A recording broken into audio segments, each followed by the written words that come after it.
This is your WW3 news. Soon as China announced they're blocking export of precious minerals, which for the West is essential for electronics and defense sectors. Because once upon a time, America had done just about everything in America, manufacture, mining extraction. Now they have to depend on third parties, which, like Russia, like China, is considered as enemies now, slowly, not officially declared war on them, but we're getting there. And that means when it comes to the defense, producing ammunition, seeing these countries, I do it on a professional, industrial level, like if it was a wartime economy. And so you encounter one of these countries in a conventional war, you won't have much firing power. Estimated about 8 to 10 days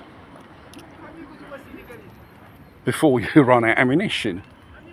And all these missiles, and God knows what has been given to Ukraine, you need at least around about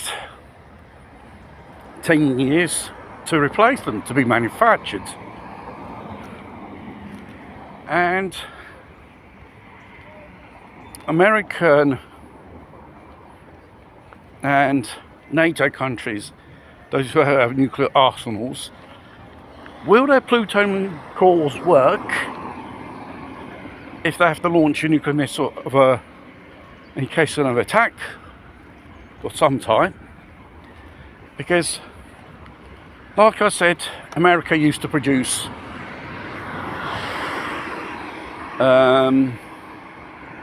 these plutonium cores around about 40 years ago. They made thousands of them every year. And seeing the last one, they only produced around about 80 of these plutonium cores. It's not guaranteed when you launch a missile, when it hits its target, it will detonate to create a nuclear explosion.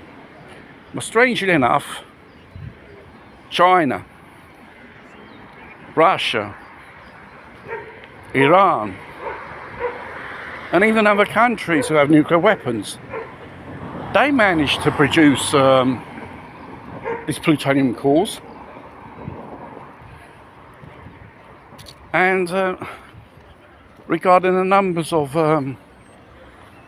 troops to deploy, Russia's around about 1,200,000, 1,300,000 already.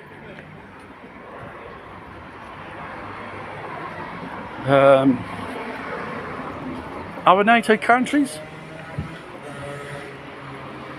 just an absolute miserable contingency. And how do you think you're going to fight a war with one of these countries, or both of them together? Well, you can always call up illegals to fight your war, use them as cannon fodder, like they've done in the First and Second World War.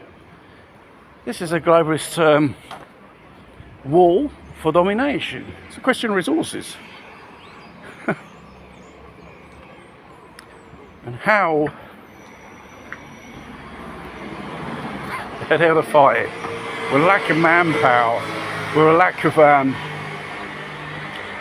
industrial manufacturing, if they have to go into wartime production. They won't be ready. And obviously these countries in the last decades they've been spending their wealth on defence. Some of them was more way ahead than NATO technology. NATO hasn't even got hypersonic missile technology. Unbelievable.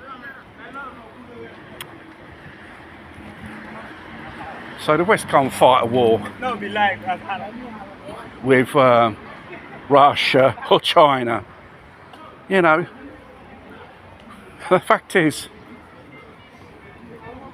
the May came out with the B-61 missiles, like the plutonium cores. They had to take it out from old nuclear missiles, unbelievable or not. So conventional nuclear war is not guaranteed you're going to have a fighting chance, because if you launch those missiles from the silos 1 minute, man, and it doesn't take off, if it's lucky to take off, it wouldn't be so lucky if it would detonate.